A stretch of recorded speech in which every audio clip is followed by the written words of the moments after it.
시청자 여러분 안녕하십니까. 이영풍TV입니다. TV조선, 종편에 TV조선이라는 매체가 있죠. 이 TV조선이 현충일 하루 전인 6월 5일에 다큐멘터리 영화 건국전쟁을 방송한다고 합니다. 건국전쟁이라는 영화를 많은 분들이 보셨는데 저도 건국전쟁 다큐멘터리 영화를 봤습니다. 저도 그 KBS에서 다큐멘터리 제작 부서에서 오래 있었기 때문에 다큐멘터리 제작의 ABC를 잘 아는 언론인 중에 하나죠. 그런데 제가 그 수준에서 봤을 때 영화 건국전쟁은 아주 수작입니다. 수작. 다만 전 개인적으로 뭐 자막 같은 건 조금 뭐 마음에 안 드는 부분이 있었지만 전체적으로 이승만 대통령의 어떤 역할, 그 당시의 시대적인 환경 이런 것들이 다큐멘터리 건국전쟁에 잘 녹아 있고, 이승만 대통령이 만약에 그때 그런 역할을 제대로 하지 못했다면 대한민국에 과연 이런 자유민주주의 체제가 들어설 수 있었을까, 이런 의구심을 갖게 만드는 굉장히 메시지가 강렬한 콘텐츠를 담고 있죠. 그리고 그동안 이 좌파 진영에서 이승만 대통령의 어떤 건국 대통령의 이미지를 폄훼하기 위해서 그 백년전쟁이라는 어떤 다큐를 만들어서 유튜브에 유통시키고 했거든요. 한 10여 년 전에. 거기 보면 이승만 전 대통령을 아주 해외로 도피한 아주 젊은 망나니로 표현을 하고 있어요. 그런데 이거는 이제 특정 인물을 아주 의도적으로 폄훼하기 위한 어떤 좌파 진영의 어떤 프로파간다라고 볼 수 있죠. 그런 반면 이 건국전쟁이라는 영화는 이승만이 왜 미국으로 갔고, 미국으로 어떻게 갔고, 또 구한말 소위 말해서 왕정체제를 끝내야 된다고, 소위 말해서 지금으로 치면은 학생운동권 같은 그런 주장을 하다가 한성 감옥에 투옥이 되어서 한 5년 동안 있다가 기적적으로 풀려나서 선교사들의 도움으로 미국으로 유학을 가게 되는 그런 인생 역정의 스토리가 다 있습니다. 그리고 미국 가서 미국 조야에 어떤 영향을 미쳤고, 특히 재팬 인사이드 아웃이라는 책을 발행해서 미국 사람들은 정말 예상을 할 수 없었던 일본군의 진주만 공습을 예견을 했고, 이런 것 때문에 이승만이라는 이름이, 미국 사람들은 승만리라고 하거든요. 이 승만리의 이름이 미국 조야에 알려지게 되었고, 그러므로 인해서 결국 상해 임시정부나 또는 건국 이후에 해방 이후에 한국으로 들어와서 초대 대통령이 되는 그 과정을 건국전쟁, 이승만 건국전쟁 다큐멘터리 영화는 그리고 있는 거죠. 이걸 보면 많은 분들이 박수를 치고 환호를 했고, 정말 그동안 내가 건국전쟁에 대해서 잘 몰랐다, 이런 진짜 한탄의 목소리도 낸 걸 저도 봤습니다, 현장에서. 자, 그런 측면에서 그동안 이런 독서나 어떤 토론을 통해서 건국 대통령 이승만을 알지 못했던 사람들은 이 한 1시간 반이라는 시간을 투자해서 이 다큐멘터리 영화를 한 편을 보게 되면 이승만 건국 대통령에 대한 이해가 완벽하게 되는 어떤 그런 계기를 마련한 수작이거든요.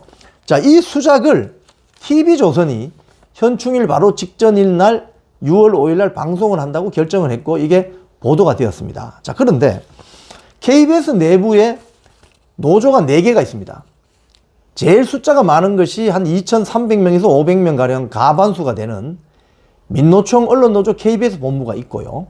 그 다음에 나머지는 다 비민노총 계열인데 KBS 1노동조합, 그리고 3노조라고 할 수 있는 KBS 공영노동조합, 또 4노조라고 할 수 있는 생긴 순서대로 봤을 때 가치노조, 이렇게 네 개의 노조가 있습니다. KBS는 직원들이 많으니까요. 한 4,500명 가량 되니까.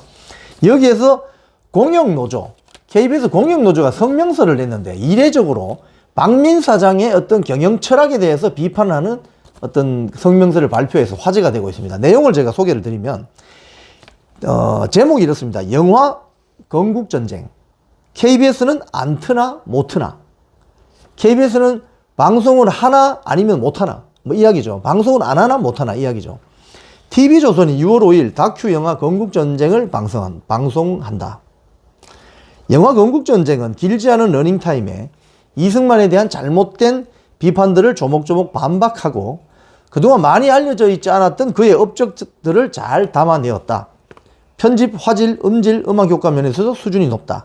그 결과 다큐 영화로서는 근래 보기 드문 최대 흥행 기록을 세웠다. 이 영화는 분명 좌파가 득세하고 있는 영화 시장에서 드물게 대중적 성공을 거둔 귀한 친대한민국 콘텐츠라 할 것이다. KBS는 진작 이런 프로그램을 제작했어야 한다. 아니면 KBS 공영노조가 그동안 주장했듯이 그 판권이라도 구입해서 방송해야 했다. TV조선이 할 수 있는 일을 KBS는 왜 못하나? 그리고 이승만 대통령에 대해서 좀 설명이 있고요. 그러함에도 지금까지 대한민국 대표 공영방송이라는 KBS는 이승만의 일생과 업적을 제대로 다룬 프로그램을 방송한 적이 없다. 제 기억에도 그렇습니다. 보수 정권 하에서는 그를 외면했고, 즉 이명박 박근혜 정부 보수 정권 하에서는 그를 외면했고, 좌파 정권 시기 노무현 문재인 가깝게 마음 놓고 왜곡 폄훼 경멸했던 것이 KBS의 역사다. 이승만 대통령을. 최근의 예만 보자면 2006년 드라마 서울 1945, 2008년 다큐멘터리 한국사전 특집 이승만 2부작은 허위 사실로 이승만 건국 대통령의 부정적인 면을 과장하거나 그를 권력욕의 화신으로 몰아갔다. 2015년 6월 24일 KBS 뉴스9는 이승만 망명정부 요청한 일본 문서 확인이라는 기사를 통해서 자료와 날짜를 조작해서 이승만이 마치 6.25 전쟁 때 도망자 이미지를 더 씌웠다. 이건 대표적인 오보 사건이었습니다. 그래서 이때 오보 사건으로 당시 국제주간, 이 일본 특파원이 보낸 기사였거든요. 국제주간이 책임을 지고 물러나기도 했습니다. 그 뒤에 그 사람 문재인 정권 들어서서 양승동 사장 때 부산 총국장까지 했습니다. 2019년 3월 16일 도라인 오방간다는 그 도울 있잖아요. 도울 김용호. 이승만 전 대통령을 국립묘지에서 파묘해야 된다. 이런 멘트까지 방송을 했다는 거예요. 물론 이승만 대통령에도 공만 있지는 않고 과도 있을 것이다. 하지만 식민통치의 유산과 빈곤, 좌우 대립, 전란의 와중에 적지 않은 가오와 비효율이 발생한 것도 있다. 하지만 우리 주변에서는 이승만 대통령의 부정적인 요소만 들춰내고 악의적으로 사실을 조작하고 함부로 폄훼하려는 움직임들만이 횡행하고 있는 것이 사실이다.